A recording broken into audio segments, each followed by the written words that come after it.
رکو سورہ نحل کا لاسٹ رہ گیا تھا، اس میں 9 آیتیں ہیں وہ سنیں گے، اور اس کے بعد سورہ بنی اسرائیل شروع ہوگا، اس کا پہلا رکو انشاءاللہ سنیں گے، اور اس کے بعد اس پر بات کریں گے انشاءاللہ۔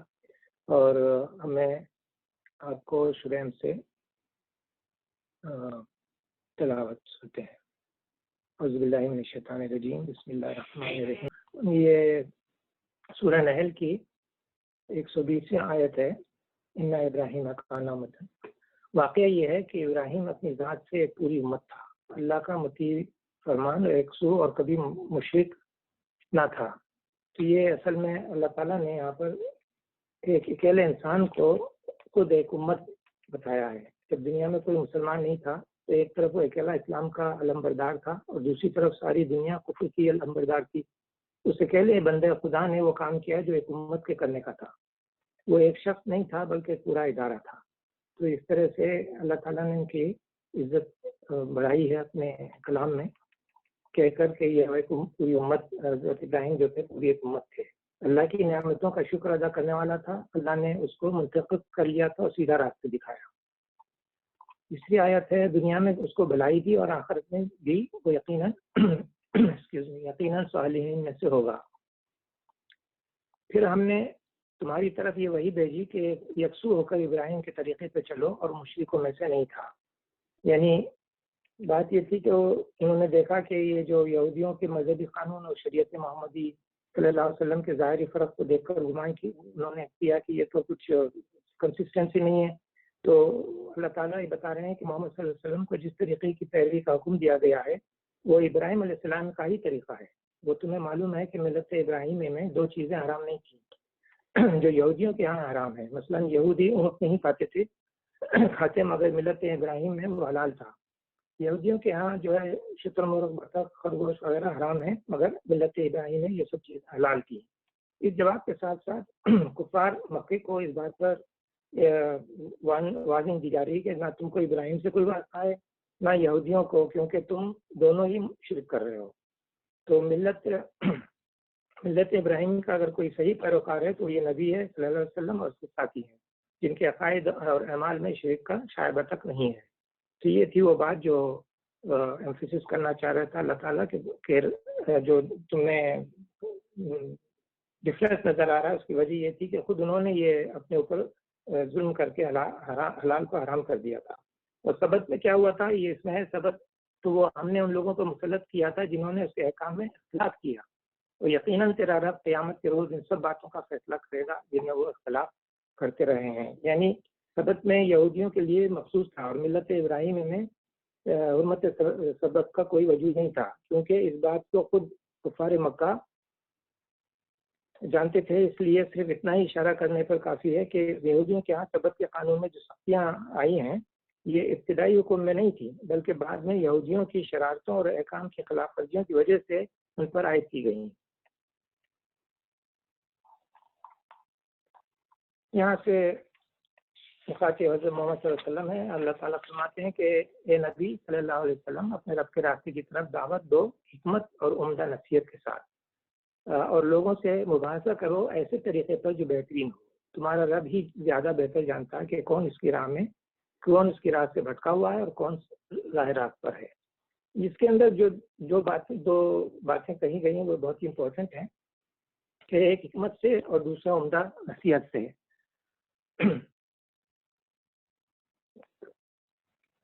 حکمت کا مطلب کیا ہے؟ حکمت کا مطلب یہ ہے کہ بے وقوفوں کی طرح اندھادھند تبلیغ نہ کی جائے، یعنی ایک دم سے جوش میں آ کر کے جو ہے وہ اسلام مسلمان کرنے کے لیے ہر قسم کی جو آپ کو نالج ہے وہ دینا شروع کر دیں، بلکہ دانائی کے ساتھ، عقل مندی کے ساتھ جو مخاطب ہے آپ کا، اس کی ذہنیت کا اندازہ لگائیں کہ وہ پڑھا لکھا ہے یا ایک عوام میں سے ایک عام سی نالج رکھنے والا ہے، یا پھر اس کو کچھ آئیڈیا ہی نہیں ہے کہ کیا چیزیں کتنی ہیں۔ تو آپ کو اندازہ ہو جائے گا کہ یہ شخص جو ہے بہت پڑھا لکھا ہے، تو آپ اس کو پڑھے لکھے کی طرح ایڈریس کریں، اور اگر وہ عام آدمی ہے تو اس کو بڑے بڑے فلاسفی نہ بگاڑیں اس کے ساتھ۔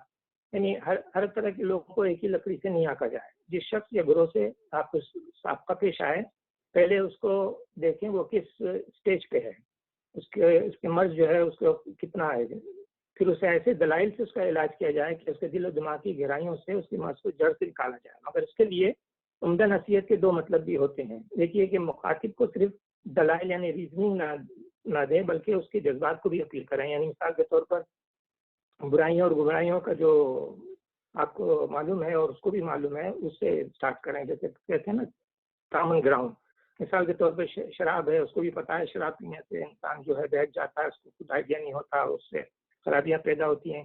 تو وہ ایک کامن گراؤنڈ سے شروع کریں اور پھر اسے بتائیں کہ کس طرح سے فطرت میں انسان کے جو پیدائشی نفرت ہے اسے ابھارا جائے، اور پورے نتائج کا، اس کے برے نتیجے کا اس کو وارننگ دی جائے، سمجھایا جائے کہ اس کے اندر یہ خوف ہے، اس سے یہ برائی سے یہ خرابی آئے گی۔ تو ہدایت اور عمل صالح کو محض صحت و خوبی میں عقلاً ثابت نہ کیا جائے، بلکہ ان کی طرح رغبت اور شوق بھی پیدا کیا جائے۔ دوسرا مطلب یہ ہے کہ نصیحت ایسے طریقے سے کی جائے جس میں دل سوزی اور خیر خواہی توقتی ہو۔ یہ نہیں ہو کہ وہ آپ اسے حقیر سمجھا رہے ہیں، اس کو ایسا کریں کہ جیسے وہ حقیر سمجھے، بلکہ اس کو جذبات کو اپیل کرے کہ وہ ہاں یہ بات جو یہ کہہ رہا ہے شاید صحیح ہے، تو یہ حقیقت میں اس کی بھلائی چاہتا ہے، وہ یہ سمجھے۔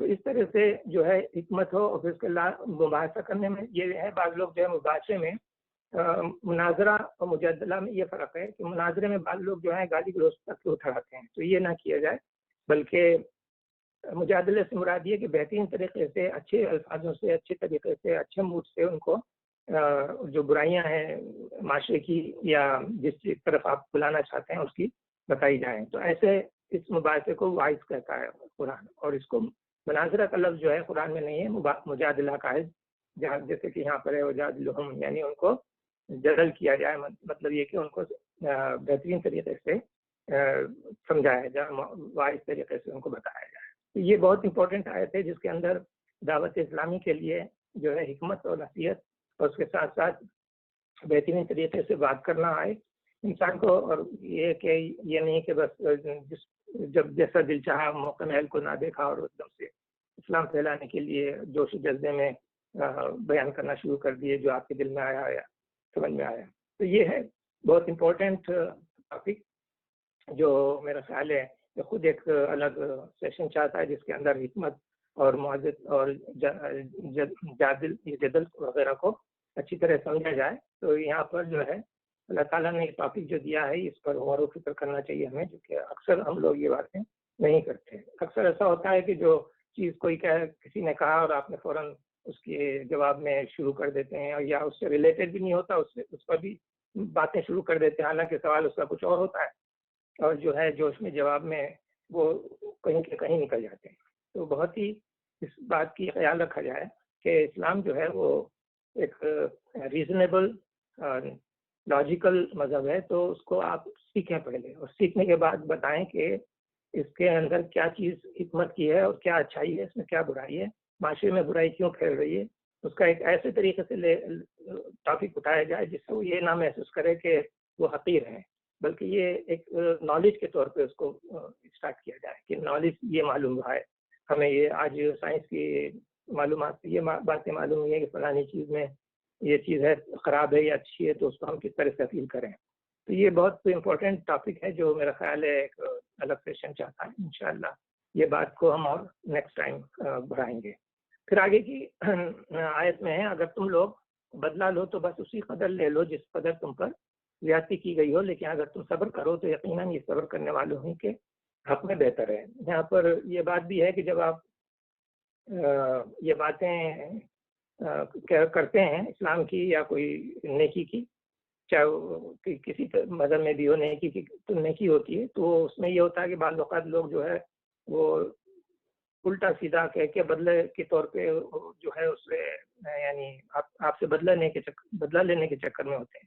تو اس میں اگر انہوں نے زیادتی کی ہے تو بھی آپ صبر کریں، اور صبر ہی جو ہے وہ اس کو اس کے دماغ کو چینج کرے گا۔ تو اس میں بہتر یہ ہے کہ انسان زیادتی اگر کوئی کر لے تو یہاں پر دو معنوں میں ہے، یعنی زیادتی سے مراد اگر کسی نے نقصان پہنچایا ہے تو تم بھی اگر کرنا چاہو تو اس سے ایسا نہ ہو کہ تم زیادہ کر دو اس کے بدلے میں زیادتی۔ تو یہ چیز صبر کے لیے بہت امپورٹنٹ ہے۔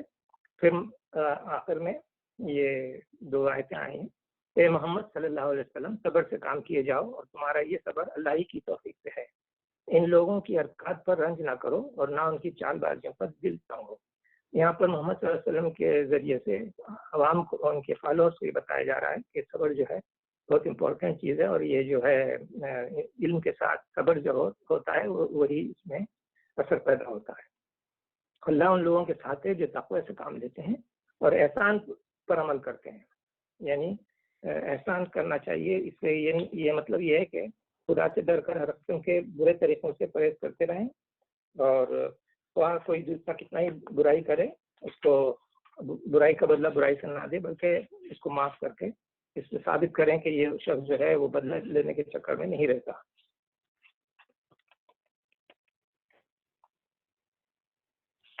یہ سورہ نحل کی آخری رکوع ختم ہونے کے بعد ہم اس پہ آتے ہیں سورہ بنی اسرائیل کی۔ بسم اللہ الرحمن الرحیم۔ یہ سورہ بنی اسرائیل جو ہے یہ بہت انٹرسٹنگ آیات سے شروع ہوتا ہے، آپ خود نوٹ کریں گے۔ اسرائیل کے معنی اصل میں عبداللہ ہے، اور یا بندہ خدا جسے کہتے ہیں۔ یہ حضرت یعقوب کا لقب تھا جو ان کو اللہ تعالیٰ کی طرف سے عطا ہوا تھا۔ وہ حضرت اسحاق کے بیٹے اور حضرت ابراہیم کے پوتے تھے، اور انہی کی نسل کو بنی اسرائیل کہتے ہیں۔ ٹھیک ہے۔ دوسرا یہ جو آیات آئیں گی آپ دیکھیں گے کہ کچھ واقعات جو ہیں پچھلی قوموں کے، یعنی قوم یہود کی طرف اشارہ ہے۔ اس کے اندر تفصیل نہیں ہے، مگر ہم اس کو انشاءاللہ تھوڑی سی تفصیل بیک گراؤنڈ دیکھیں گے، اور اس سے ہم سمجھیں گے کہ کیوں آخر ان کی طرف اشارہ کیا گیا ہے۔ اصل میں یہ اس لیے ہے کہ ایک حدیث ہے، محمد صلی اللہ علیہ وسلم نے فرمایا کہ تم بھی آخرکار پچھلی امتوں ہی کی روش پر چل کر رہو گے، حتیٰ کہ اگر وہ کسی گو کے دل میں گھسے ہو تو تم بھی اسی میں گھسو گے۔ صحابہ نے پوچھا یا رسول اللہ صلی اللہ علیہ وسلم، کیا یہود و نصارہ مراد ہیں؟ آپ نے فرمایا اور کون؟ نبی اکرم کا یہ ارشاد محض ایک توبیخ یعنی نصیحت نہیں تھا، بلکہ اللہ کی دیوی بصیرت سے آپ یہ جانتے تھے کہ انبیاء کی امتوں میں بگاڑ کن کن راستوں سے آتا ہے اور کن کن شکلوں میں ظہور ہوتا ہے۔ اس لیے یہ وارننگ تھی کہ جو تم محمد صلی اللہ علیہ وسلم کی قوم ہو، تم بھی وہی کرو گے جو یہودیوں نے اپنے لیڈر سے کیا، یعنی موسیٰ علیہ السلام کی باتوں کو نہیں مانا اور اس کی طرح سے بہ کے اس کی بات جو ہے ابھی آئے گی انشاءاللہ۔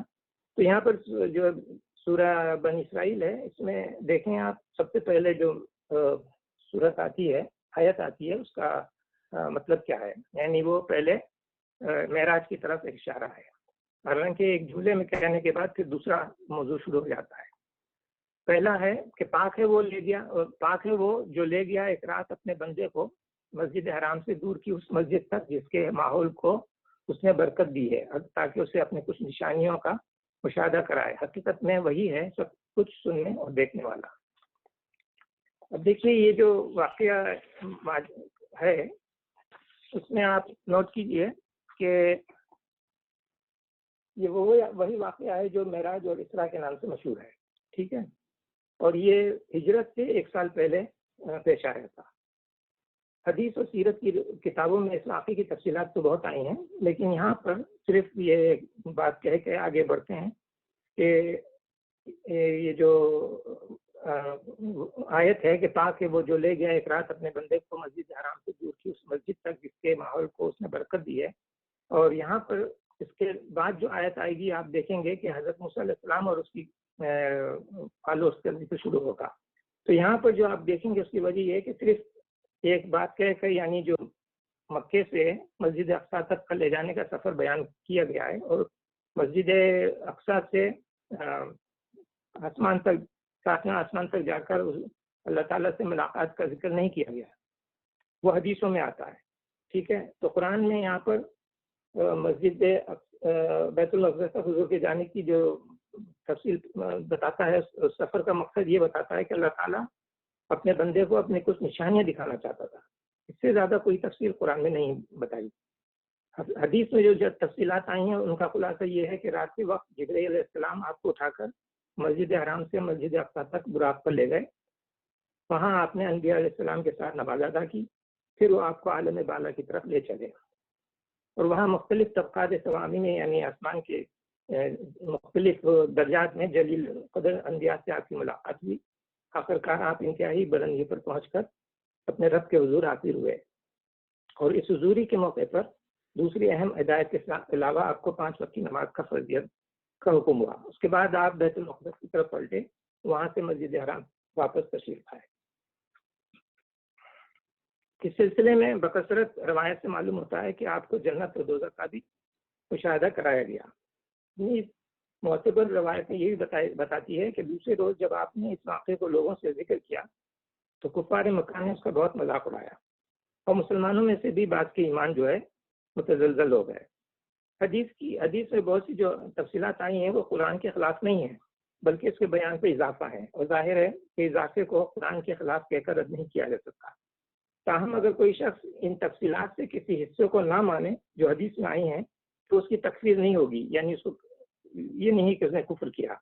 البتہ اس واقعے کی تصویر اگر قرآن جو کر رہا ہے اس کا انکار کرے تو پھر کفر ہے، یعنی یہ بات ایمان کے خلاف ہوگی کہ قرآن کہہ رہا ہے کہ ایک رات اللہ تعالیٰ بندے کو لے جاتا ہے اور اپنے نشانیاں دکھاتا ہے، اس کو نہ مانے تو یہ موجب کفر ہے۔ اس سفر کی کیفیت کیا تھی؟ اب یہ سوال پیدا ہوتا ہے کہ یہ عالم خواب میں پیش آیا تھا یا بیداری میں تھا، اور آیا حضور صلی اللہ علیہ وسلم بذات خود تشریف لے گئے تھے یا اپنی جگہ بیٹھے بیٹھے محض روحانی طور پر ہی آپ کو مشاہدہ کرا دیا گیا تھا؟ ان سوالات کا جواب قرآن مجید کے الفاظ خود دے رہے ہیں۔ وہ کیا؟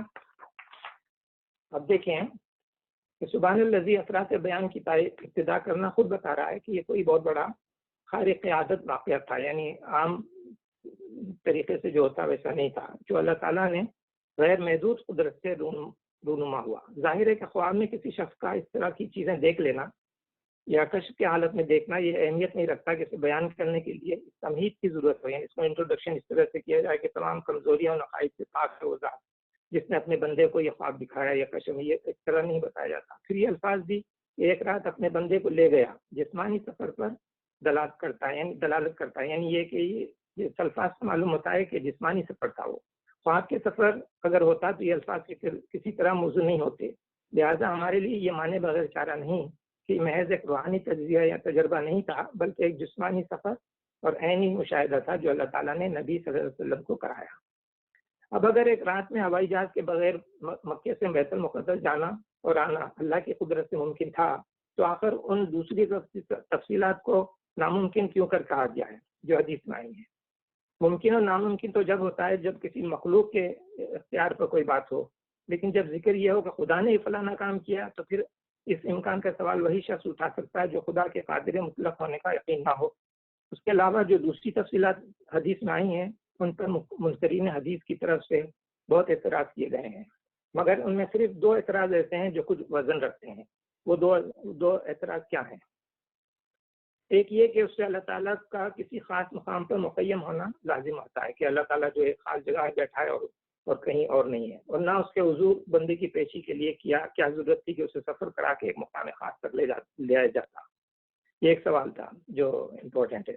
دوسرا یہ کہ نبی صلی اللہ علیہ وسلم کو دوزخ و جنت کا مشاہدہ کرایا گیا، اور بعض لوگوں کو عذاب کے منظر دکھایا گیا، جبکہ ابھی بندوں کے مقدمات کا فیصلہ بھی نہیں ہوا، یعنی ابھی تو قیامت نہیں آئی ہے، ججمنٹ ڈے تو نہیں آیا ہے، تو پھر یہ کیسا دکھایا گیا کہ کسی کو سزا ہو رہی ہے؟ یہ کیا کہ سزا و جزا کا فیصلہ تو ہونا ہے قیامت کے بعد، اور کچھ لوگوں کو سزا دے ڈالی ہے ابھی سے۔ یہ 2 سوالات جو ہیں بہت امپورٹنٹ ہیں اگر ریزنیبل ہیں اور اس کو سمجھا جائے۔ لیکن دراصل یہ دونوں اعتراض اگر سوچیں تو سمجھ میں اس طرح سے آتا ہے کہ پہلا اعتراض اس لیے غلط ہے، خالق اپنے ذات میں تو بے شبہ اطلاقی شان رکھتا ہے، یعنی وہ تو ہر جگہ ہے، مگر مخلوق کے ساتھ معاملہ کرنے میں وہ اپنی کسی کمزوری کی بنا پر نہیں بلکہ مخلوق کی کمزوری کی بنا پر محدود وسائل اختیار کرتا ہے۔ یعنی جیسے ہم کہتے ہیں کہ اللہ سنتا ہے، اللہ دیکھتا ہے، تو ظاہر ہے ذہن میں آتا ہے کہ کان ہوں گے، آنکھ ہوگی، تو یہ ہمارے عقل کی کمزوری کی وجہ سے ہمیں وہ الفاظ استعمال کرتا ہے تاکہ ہمارے سمجھ میں آئے، کیونکہ اس کا سننا اور دیکھنا ہمارے ذہن میں نہیں آ سکتا، ٹھیک ہے نا؟ تو اس لیے مخلوق کی کمزوریوں کو بنا پر اللہ تعالیٰ نے یہ طریقہ اختیار کرتا ہے کہ وہ مخلوق سے جب کلام کرتا ہے تو کلام کا وہ محدود طریقہ استعمال کرتا ہے جس سے کہ انسان سن اور سمجھ سکے، حالانکہ بجائے خود اس کا کلام ایک اطلاقی شان رکھتا ہے، یونیورسل ہے۔ اسی طرح وہ اپنے بندے کو اپنے سلطنت کی عظیم الشان نشانیاں دکھانا چاہتا ہے تو اسے لے جاتا ہے، اور جہاں جو چیز دکھانی ہوتی ہے اسی جگہ دکھاتا ہے، کیونکہ وہ ساری کائنات کو بیک وقت اسی طرح نہیں دیکھ سکتا جس طرح خدا دیکھتا ہے. خدا کو کسی چیز کے مشاہدے کے لیے کہیں جانے کی ضرورت نہیں ہوتی مگر بندے کو ہوتی ہے. یہی معاملہ خالق کے حضور باری آدی کا بھی ہے کہ خالق بذات خود کسی مقام پر فکس نہیں ہے، مگر بندہ اس کی ملاقات کے لیے ایک جگہ کا محتاج ہے جہاں اس کے لیے تجلیات کو مرکوز کیا جائے، ورنہ اس کی شان اطلاقی میں اس سے ملاقات بندہ محدود کے لیے ممکن نہیں ہے. اچھا، دوسرا سوال اعتراض جو تھا اس سے اس لیے غلط ہے کہ معراج کے موقع پر بہت سے مشاہدات جو نبی صلی اللہ علیہ وسلم کو کرائے گئے ان میں بعض حقیقتوں کو ممثل کر کے بتایا گیا، یعنی اس کے ایگزامپل کے طور پر، سملیرٹی کے طور پر بتایا گیا. مثلا ایک فتنہ انگیز بات کی یہ تمثیل، یہ مثال دی ہے کہ مثال کے طور پر میں دوسری مثال لیتا ہوں، یا زناکاروں کی یہ مثال دی ہے کہ تازہ نفیس گوشت موجود ہے مگر اسے چھوڑ کر سڑا ہوا گوشت کھا رہے ہیں. یہ ایک مثال دی ہے کہ کس طرح سے زناکار کی کیفیت ہوگی. اسی طرح برے اعمال کی جو سزائیں آپ کو دکھائی گئیں وہ بھی تمثیل یعنی ایگزامپل کے طور پر اس کے رنگ میں عالم آخرت کی سزاؤں کا ان ایڈوانس دکھایا گیا ہے. اصل بات جو معراج کے سلسلے میں سمجھ لینی چاہیے وہ یہ ہے کہ انبیاء علیہ السلام میں جو ہیں ہر ایک کو اللہ تعالیٰ نے ان کے منصب کی مناسبت سے ملکوت سماوات اور اس کا مشاہدہ کرا ہے. یعنی وہ چیزیں جو عام انسان کو نہیں دکھائی جاتی اللہ تعالیٰ نبیوں کو دکھاتا ہے. جیسے وہ پردہ ہٹا کر جنت و دوزخ کو بتایا جاتا ہے تاکہ ان کو حقیقت سے واسطہ پڑھائے، وہ سمجھیں، اور جب وہ سمجھ جائیں تو پھر وہ دوسروں کو بھی یقینی عقل سے بتائیں. یہ شہادت دے سکتے ہیں کہ ہم ان باتوں کو خود جانتے ہیں اور ہماری آنکھوں نے دیکھی ہیں.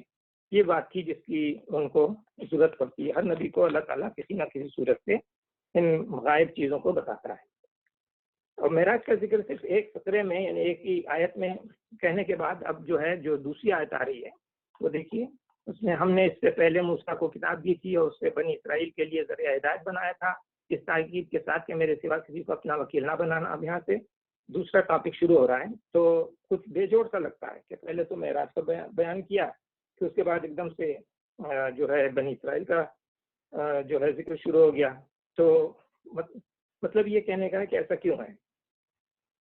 یہ اس لیے ہے کہ تاکہ یہ لوگ جن کو اللہ تعالیٰ محمد صلی اللہ علیہ وسلم سے ایڈریس کرا رہا تھا وہ مشرکین تھے، اور مشرکین کو یہ بتانا تھا کہ یہ جو محمد صلی اللہ علیہ وسلم پیش کر رہے ہیں کلام، یہ ایسی ویسی شخصیت نہیں ہے بلکہ ایک عظیم الشان شخصیت ہیں جو اللہ تعالیٰ کی بڑی بڑی نشانیاں دیکھ کر آ رہا ہے.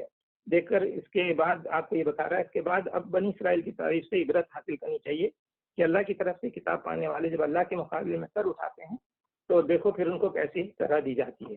تو اس طرح سے یہ بتانا ہے کہ یہ آپ کا نبی جو ہے رسول یہ ایسے ہی اپنی طرف سے نہیں بتا رہا ہے بلکہ اس نے خود آنکھوں دیکھا حال دیکھا ہے. تو یہ تھی وہ حقیقت جو اس بظاہر اس بے جوڑ سی لگتی ہے کہ پہلے تو بتایا کہ مسجد حرام سے تک لے گئے، پھر اس کے بعد جو ہے موسیٰ کا بیان شروع ہو گیا اور بنی اسرائیل کے لیے ان کا بیان شروع ہو گیا کہ ان کو کیا کہا گیا تھا. تو یہاں سے موسیٰ کی کتاب دی گئی تھی. دوسرے آیت کے بعد تیسرا ہے تم ان لوگوں کی اولاد ہو جنہیں ہم نے نوح کے ساتھ کشتی پر سوار کیا تھا اور نوح ایک شکر گزار بندہ تھا. یہاں پر یہ بتانے کا مقصد یہ ہے کہ تم اور ہم سب لوگ جو اب اس دنیا میں ہیں یہ ان لوگوں کی اولاد ہیں جو نوح علیہ السلام کی کشتی میں سوار ہوئے تھے، جو ایمان لے آئے تھے نوح علیہ السلام پر. اور نوح جو ہے ان کے جو ایک شکر گزار بندہ تھا اس کی طرف اشارہ ہے. اور یہ جو قوم اب آپ بتا رہے ہیں یہ پھر ہم بنی اسرائیل کو اس کتاب کو متنبع کر دیا تھا. یہ مطلب یہ کہ موسیٰ علیہ السلام کی قوم جو ہے یہ انہیں کی اولادوں میں سے ہے. پھر ہم نے اپنی کتاب میں بنی اسرائیل کو اس بات پر متنبع کر دیا تھا، یعنی وارننگ دے دی تھی کہ تم 2 مرتبہ زمین میں فساد عظیم برپا کرو گے اور بڑی سرکشی دکھاؤ گے. اچھا، اب اس کے بعد جو ہے آخر کار جب ان میں سے پہلی سرکشی کا موقع آیا تو اے نبی اے بنی اسرائیل، ہم نے تمہارے مقابلے میں اپنے ایسے بندے اٹھائے جو نہایت ہی زور آور تھے اور تمہارے ملک میں گھس کر ہر طرف پھیل گئے. ایک وعدہ تھا جس سے پورا ہو کر رہنا تھا. یہاں میں آگے بڑھ کر پھر واپس آتا ہوں. اس کے بعد ہم نے تمہیں ان پر غلبے کا موقع دے دیا اور تمہیں مال اور اولاد سے مدد دی اور تمہاری تعداد پہلے سے بڑھا دی. دیکھو تم نے بھلائی کی تو تمہارے سے تم نے اپنے لیے بھلائی کی تھی، اور برائی کی تو وہ تمہاری اپنی ذات کے لیے برائی ثابت ہوئی. پھر جب دوسرے وعدے کا وقت آیا تو ہم نے دوسرے دشمنوں کو تم پر مسلط کیا تاکہ وہ تمہارے چہرے بگاڑ دیں اور مسجد یعنی بیت المقدس میں اسی طرح گھس جائیں جس طرح پہلے دشمن گھسے تھے، اور جس چیز پر ان کا ہاتھ پڑے اسے تباہ کر کے رکھ دیں۔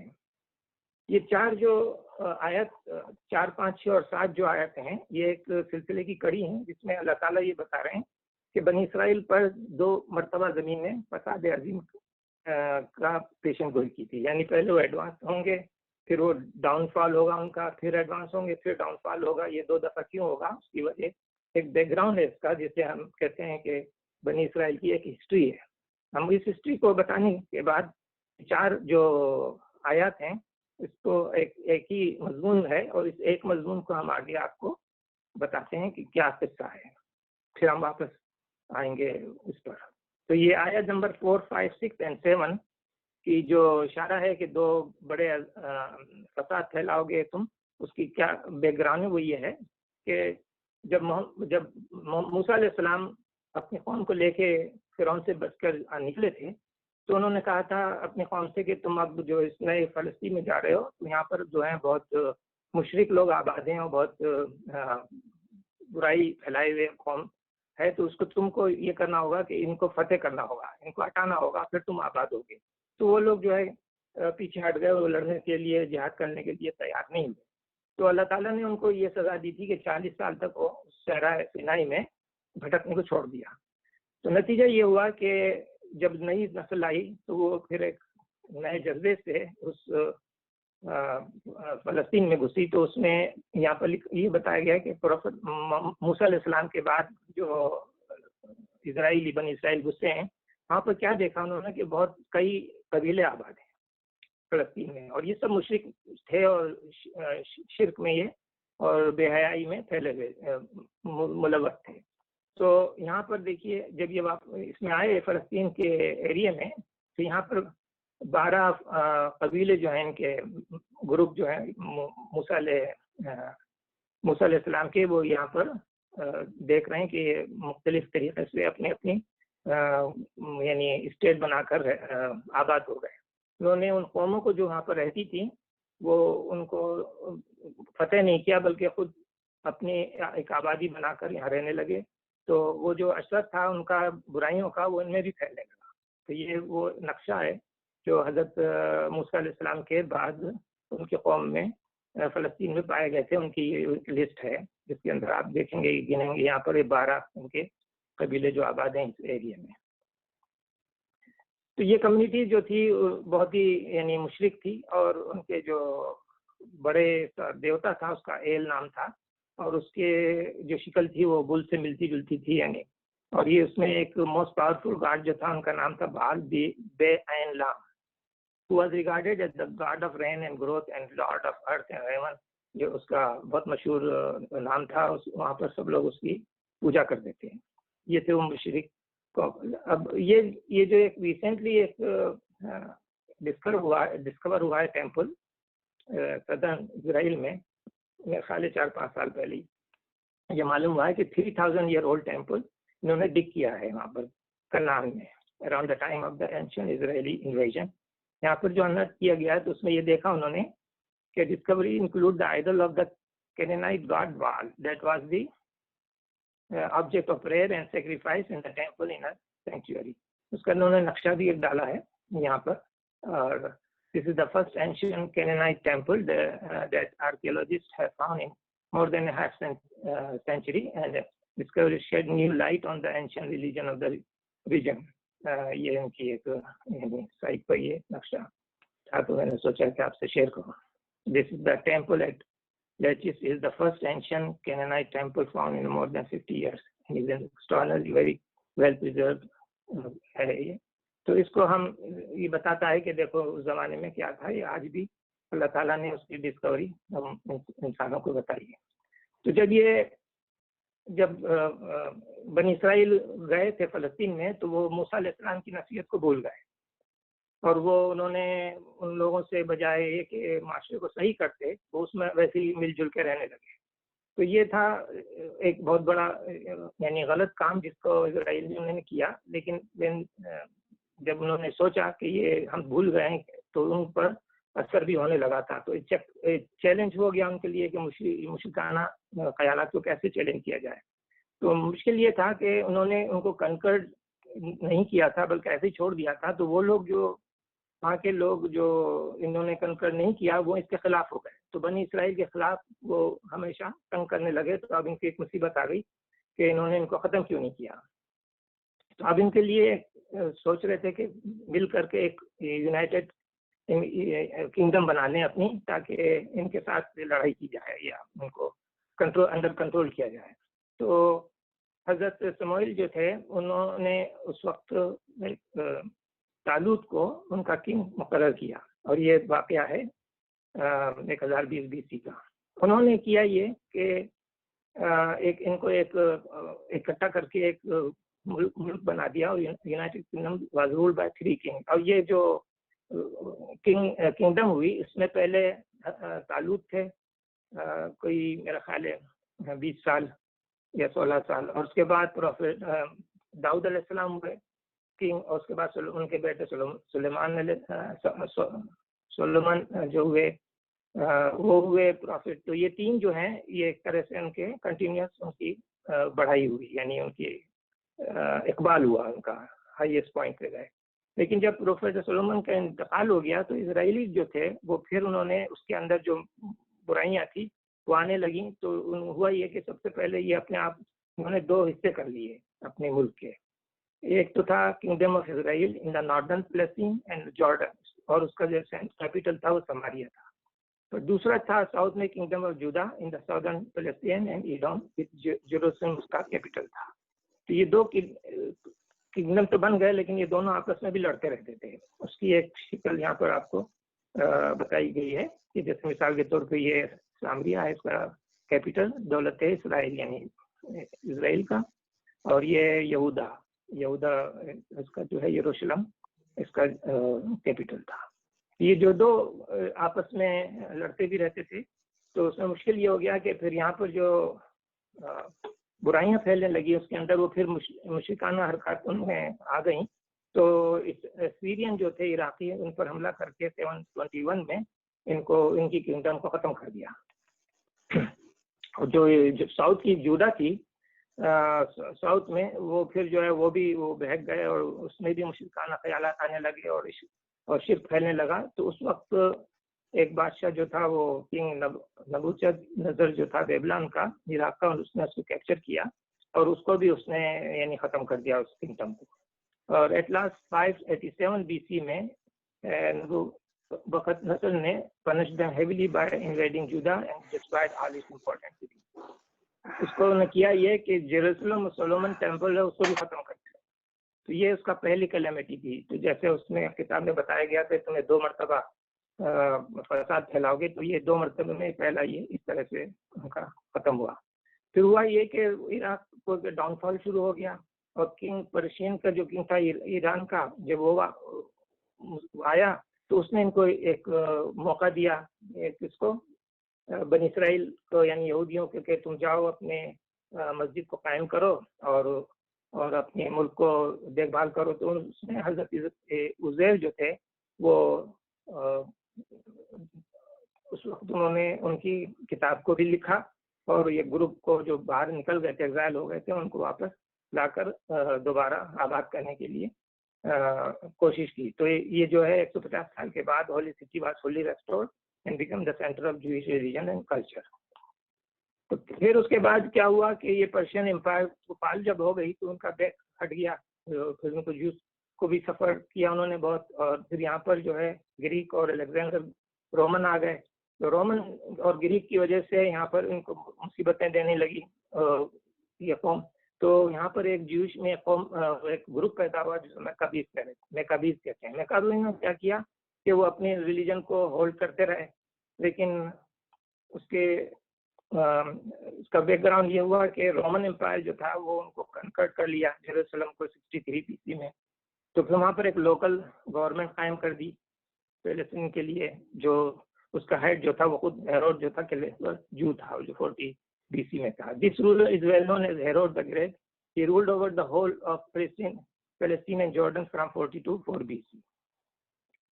لیکن 41 AD میں رومن نے اس کو، اس کے جو گرینڈ سن تھا ہیروڈ کا، اس کو اپوائنٹ کر دیا.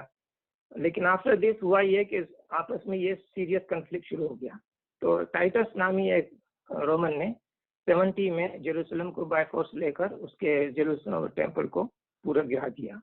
آفٹر دس یعنی یہ گرانے کے بعد آج تک جو ہے یہ 2000 سال سے گرا ہوا ہے اور اس کو ریبلڈ نہیں کر سکے. This was the calamity that was second جو فساد ہوا تھا وہ اس کی طرف اشارہ ہے. تو یہ 4 آیتوں میں آپ نے دیکھا کہ یہ پوری ہسٹری کی طرف اشارہ ہے، جس سے سمجھنے کے لیے ہمیں ضروری ہے کہ بنی اسرائیل کی ہسٹری کو سمجھا جائے. تو یہ 4 جو یعنی ایک اقبال پھر زوال پھر اقبال پھر زوال، تو یہ اس کی ایک ہسٹری ہے جس کو مختصر طور پہ میں نے کوشش کی رکھنے کی. لیکن آپ دوبارہ جائیں، اگر ریڈ کریں تو سمجھ میں آ جائے گا انشاءاللہ. پھر اس کے بعد اللہ تعالیٰ یہ فرماتے ہیں کہ ہو سکتا ہے کہ اب بھی تمہارا رب تم پر رحم کرے، لیکن اگر تم نے پھر اپنی ثابت روش کا اعادہ کیا یعنی ریپیٹ کیا تو پھر بھی ہم اپنی سزا کو سزا دیں گے. اور کافر نعمت لوگوں کے لیے ہم نے جہنم کو پیمانہ بنا رکھا ہے.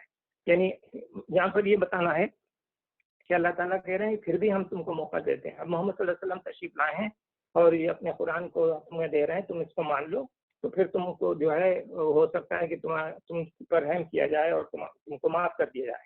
یہ ہے، ورنہ اگر نہ ہی مانو گے تو پھر تمہارے لیے جہنم تو تیار ہے ہی اینی وے.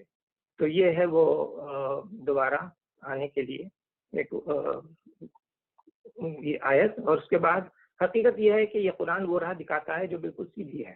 جو لوگ اسے مان کر بھلے کام کرنے لگے ہیں انہیں یہ بشارت دیتا ہے کہ ان کے لیے بڑا اجر ہے، اور جو لوگ آخرت کو نہ مانیں انہیں یہ خبر دیتا ہے کہ ان کے لیے ہم نے دردناک سزا مہیا کر رکھا ہے. اب دیکھیے، شرک اور دنیا کی جو دولت، یہ 2 چیزیں جو ہیں، اور جب تک آپ انسان کرتا ہے جب تک اسے آخرت پر بلیو نہیں ہوتا.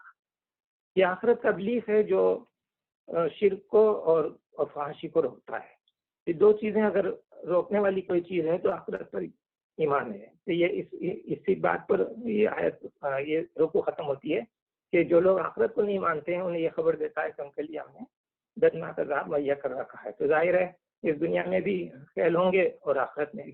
تو لہٰذا اللہ تعالیٰ سے دعا کرتے رہنا چاہیے کہ ہمیں آخرت کی یقین کے ساتھ زندگی گزاریں اور مشرکانہ حرکات یہ اور جو ایمان ہمارے میں گھس چکا ہے، جس طرح سے یہودیوں میں گھسا تھا اسی طرح سے مشرکانہ خیالات جو ہیں اسلام میں بھی گھس آئے ہیں. اور آپ نے دیکھا کئی یہاں پر انہوں نے گروپ بنا لیے ہیں، جس طرح یہودیوں نے بنائے تھے گروپ اور وہ آپس میں لڑتے رہتے تھے. تو ہم نے بھی دیکھا کہ وہ آیت وہ کیا نام ہے حدیث کتنی صحیح ہے. حضور صلی اللہ علیہ وسلم نے کہا تم بھی ان قدموں پہ چلو گے جو قوم مجھ سے پہلے گزری ہے. یہ پہلی امت مسلمہ تھی جو موسیٰ علیہ السلام کو ماننے والے تھے، جنہوں نے یہ حرکات کی اور ان کا حشر یہ ہوا. اور ہمارا بھی یہی حشر ہوگا اگر مسلمان بھی اگر یہی کریں جو کر رہے ہیں. اس لیے ہمیں وارننگ دی جا رہی ہے کہ تم وہ مت کرو جو انہوں نے کیا ہے. مشرکانہ خیالات اسلام میں آ گئے ہیں اور ایک دوسرے کو کافر کہنے کے لیے گروپ بن گئے ہیں.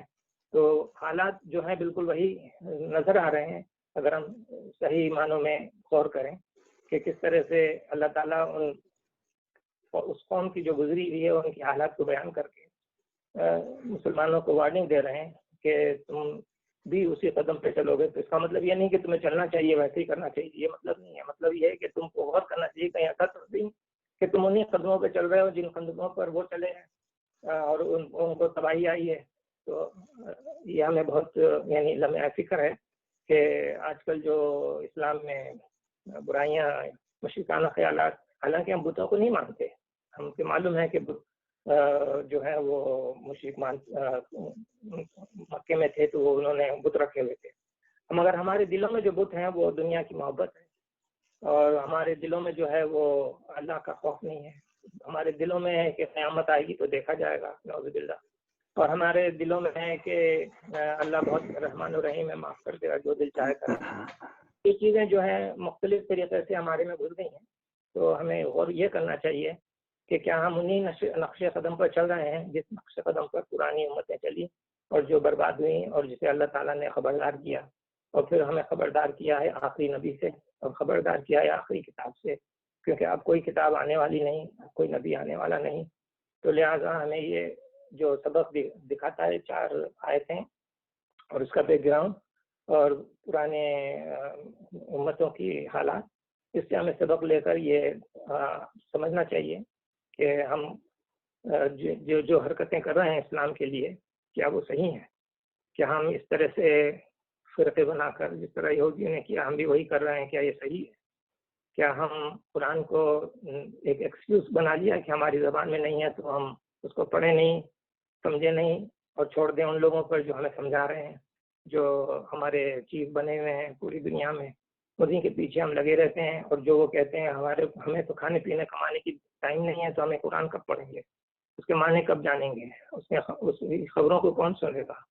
تو جو کچھ ہمارے پڑھے لکھے لوگ بتا رہے ہیں ہم ان سے ہی سن لیں گے، وہ کافی ہے، اور ہم اس طرح سے جان چھڑا لیں گے آخرت میں۔ یہ ہماری غلط فہمی ہے۔ ہمیں چاہیے کہ اللہ تعالیٰ سے دعا کریں کہ اللہ ہمیں قرآن کو سمجھنے کی اور سمجھانے کی اور صرف نہیں بلکہ عمل کرنے کی توفیق دے، کیونکہ اگر عمل نہیں ہوگا تو ساری چیزیں سب کہانیاں ہیں پھر۔ وصدق اللہ وزی رکھا ہے، یعنی اگر آپ یہ سوچیں کہ ایک نان مسلم ہے اور ایک مسلم ہے تو آپ کو جیسا کہ آپ نے کہا کہ ایک آیت ہی پہنچا دو، یہ دونوں پہ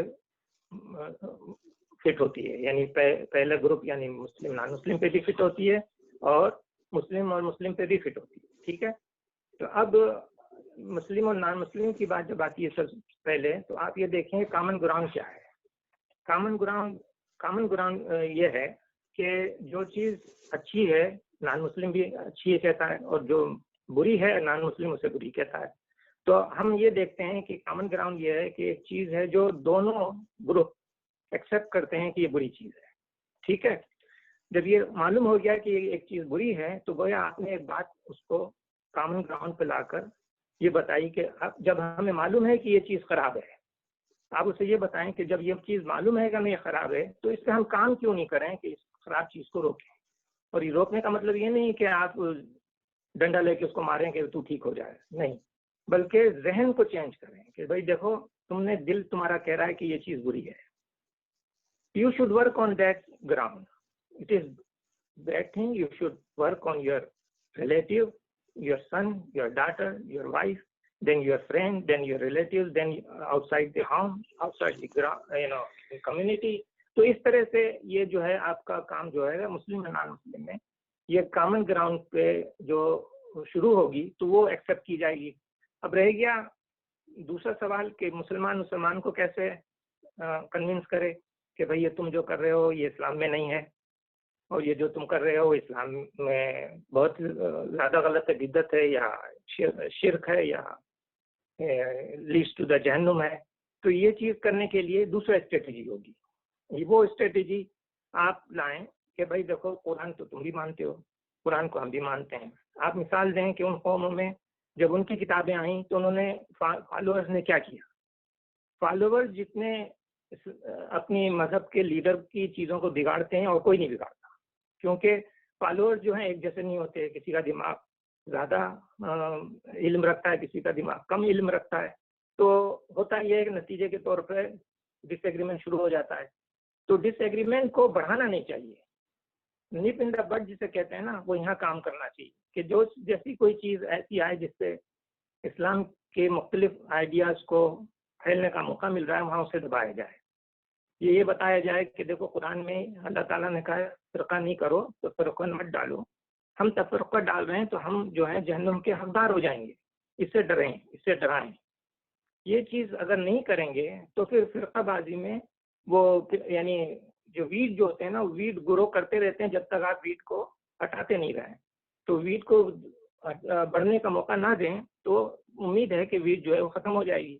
تو پرابلم یہ ہے کہ ہمارے یہاں اسلام جو ہے نا، میری یہ بات کو ذرا غور سے سنیے، اور میں نے اکثر یہ کہتے ہوئے میں ذرا ڈرتا بھی ہوں کہ لوگ جو ہیں اس کے معنی غلط لے لیتے ہیں۔ میں نے پوچھا کسی سے کہ سب سے بہترین بزنس دنیا میں کیا ہے، یعنی کون سا بزنس کروں جس میں لکریٹو بزنس ہو، تو اس نے جواب دیا کہ ریلیجن۔ میں نے کہا یہ کیا مطلب؟ کہنے لگا کہ بھائی ریلیجن سے زیادہ بہترین لکریٹو بزنس کوئی نہیں ہے، اس میں جتنی کمائی ہوتی ہے اس میں کوئی ٹیکس بھی نہیں دینا پڑتا ہے میں نے کہا یہ بھی آپ نے صحیح کہا. تو کہنے کا مطلب یہ ہے کہ ریلیجن کو اگر بزنس کا ذریعہ بنا لیں تو پھر جو ہے تفریقی یعنی ڈفرینشیٹ کرنے کے لیے مختلف گروپ بننے کے بہت موقع یعنی ویڈنگ اسٹارٹ ہو جاتی ہے. ہر کوئی اپنا اپنا دکان چمکانے لگتا ہے. تو یہ پرابلم کو ہٹانے کا مطلب یہ ہے کہ اسلام میں جو ہم لوگ بٹ گئے ہیں اس کی وجہ یہ ہے کہ ہر آدمی چاہتا ہے کہ میں جو کہہ رہا ہوں وہ صحیح ہے. اب پرابلم یہ ہے کہ اس کو کس طرح سے صحیح کیا جائے کہ جو آپ کہہ رہے ہیں وہ ہمیشہ صحیح نہیں ہوتا. جو قرآن کہہ رہا ہے وہ صحیح ہے, جو محمد صلی اللہ علیہ وسلم کہہ رہے ہیں وہ صحیح ہے. تو اس چیز کے لیے پرابلم یہاں پر ایک بہت بڑا جو آتا ہے, ہنڈرنس جو آتا ہے, جو رکاوٹ آتی ہے وہ ہے زبان کی. قرآن ہماری زبان کامن عربی ہر ایک کی نہیں ہے, جس کی وجہ سے قرآن کو نہ سمجھنے کی وجہ سے ہم اس کے ترجمے پڑھتے ہیں اور معنی کے ڈفرینٹ معنی لے لیتے ہیں. اور پھر اسی طرح حدیث جو ہیں وہ بھی عربی میں ہے. ابھی 1920 میں جا کے اس کی ٹرانسلیشن ہوا ہے. اور پھر جس آدمی سے جس عالم سے پوچھیں کہ انہوں نے کیا یہ ساری صحیح بخاری اور صحیح مسلم عربی میں پوری پڑھی ہیں, آپ یقین کریں آپ کو ایک آدمی بھی نہیں ملے گا اس صدی کا نہیں بلکہ 400, 500, 600, 700, 800 سال سے جو لوگ آؤٹ آف عربی آ کے اسلام پھیلا رہے ہیں, وہ ایک آدمی بھی آپ کو نہیں ملے گا جو یہ دعویٰ کرے کہ میں نے صحیح مسلم کو عربی میں, صحیح بخاری کو عربی میں اور صحیح اور قرآن کو عربی میں پڑھ کر پوری طرح سمجھا ہے. کوئی ایک آدمی بھی ایسا آپ کو نہیں ملے گا. اب یہ خود دیکھیے جب ہم کمپیئر کرتے ہیں تورات کو, بائبل کو قرآن سے, لاسٹ 1400 ایئرز میں ایک مفسر بھی مجھے نہیں ملا جس نے قرآن کی اس دعوت کو کہ آؤ دیکھو تورات میں کیا کہا تھا ہم نے, بائبل میں کیا کہا تھا ہم نے, اور قرآن کیا کہہ رہا ہے, کمپیئر کرنے کے بعد یہ سمجھنے کی کوشش کی ہو کہ ان کتابوں میں جو ہم سے پہلے آئی ہیں وہ کیا کہا گیا تھا, کیا لکھا گیا تھا, ہم نے نہ سمجھا ہے نہ سمجھایا. تو اب ایسے موقع میں کیا ہوتا ہے کہ جو جتنا سمجھتا ہے اور سمجھاتا ہے وہ اپنے طریقے سے اس کو کوئی چیک اینڈ بیلنس نہیں ہے کہ کیا وہ صحیح کہہ رہا ہے یا غلط کہہ رہا ہے. اب جب آدمی چیک اینڈ بیلنس نہیں کرے گا تو جو اس کے دماغ میں آئے گا وہ فالو کرنے لگے گا. تو یہ دو ڈفرینٹ گروپ ہیں جو اسلام کو پھیلانے کی کوشش کر رہے ہیں, ایک مسلم نان مسلم اور ایک مسلم ود ان مسلم. تو گروپ بننے کا پرابلم یہاں پر یہ ہوا کہ اسلام کو مسلمان سمجھا رہا ہے, لیکن دوسرا مسلمان جو ہے وہ آمنا صدقنا کہہ کے جو کچھ کہہ رہا ہے اندھی تقلید کرے جا رہا ہے, اس کو نہیں پتا کہ جو بتانے والا ہے وہ صحیح کہہ رہا ہے یا غلط کہہ رہا ہے. تو جہاں تک میں سمجھا ہوں اس سوال کے سمجھانے کے لیے کہ ایک یعنی کس طرح سے اسلام کو سمجھیں اور سمجھائیں, اللہ تعالیٰ ہماری مدد کرے کہ ہم جو ہیں وہ سرسری باتوں کو لے کے آگے چل رہے ہیں, اور سرسری باتوں کو جو سمجھتا ہے آدمی اس سے وہ تفرقے یعنی گروپ بن رہے ہیں. مثال کے طور پہ یہ ایک زمانے میں پاکستان میں مشہور تھا کہ اگر تم کو علم حاصل کرنا ہے تو چائنا بھی چلے جاؤ, چائنا چلے جاؤ. یعنی یہ حدیث کے طور پہ لوگ کہنے لگے تھے کہ حضور نے یہ کہا ہے حاصل کرنا ہے تو چائنا بھی جا سکتے ہو یا جاؤ وغیرہ. اصل میں یہ کوئی حدیث بھی نہیں ہے, یہ کوئی حدیث ہی نہیں ہے, بلکہ ایک محاورتاً نہیں کہتے ہیں کہ آپ اگر یہ کرنا چاہیں تو کر لو. تو وہ محمد صلی اللہ علیہ وسلم کے زمانے میں بھی یہ بات محاورے کے طور پر مشہور تھی, تو لوگوں نے سمجھ لیا کہ یہ محمد صلی اللہ علیہ وسلم کی حدیث ہے, حالانکہ اس میں کوئی حدیثوں میں نہ صحیح بخاری میں نہ مسلم میں یا کہیں بھی یہ حدیث کا ٹکڑا تو کیا حدیث کا دور دور تک شائبہ بھی نہیں ہے. تو ایک محاورے کو لوگوں نے کہہ کے اسے حدیث بنا دیا. اب سوچتے دنیا سے محبت اور اس کے علاوہ ہم تیسری چیز سوچتے ہی نہیں. تو آخرت کی محبت اور آخرت سے محبت یا اس کے بارے میں نالج وہ تو at the end of the یعنی ٹائم میں بھی نہیں ہوتا. اللہ رحم کرے. کہنے کا مطلب یہ ہے آپ جو کہہ رہے ہیں نا کہ ہم لوگ جو یہ چیزیں سنی سنائی باتوں پر بھروسہ کر ہر چیز آگے بڑھا دیتے ہیں, یہ بہت خطرناک چیز ہے جو ہمیں روکنا چاہیے کہ کوئی چیز ایسی نہ ہو کہ ہم حدیث کہہ کے وہ بات کہہ دیں جو حدیث میں ہے ہی نہیں.